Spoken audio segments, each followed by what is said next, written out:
При мен е Юсуф Якоб, който беше част от събитието на Inclusive Club. Тук съм, за да му задам няколко въпроса. Здравей! Здравей! Ти беше част от нашето събитие. Коя лекция от 4-те, които имахме, така най-силно те впечатли? Определено всички лекции. Лекторите се справиха много добре, понеже всяка една лекция ни от полза, и то не малка полза, така че няма как да ги разгранича. Добре, нашето събитие се провежда в почивните дни, събота и неделя. Знаеш, че някои хора са заети, но мислиш ли, че отнема много време на такова събитие? Никак даже. Когато си поканих хората и им казах, че семинара ще е 4 часа, всички бяха толкова развълнувани, че няма да им отнеме целия почивен ден.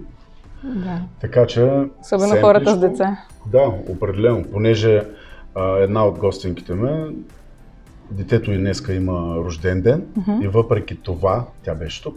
Поздравления! Да.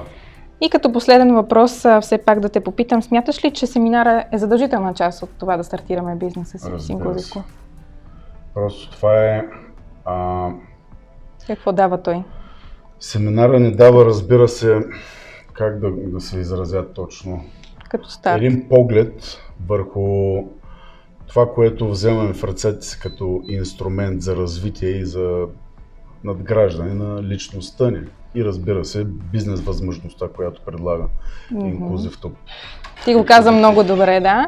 Да. Наистина това е възможност да разберат хората с какво разполагат в ръцете си. Именно. Благодаря ти много.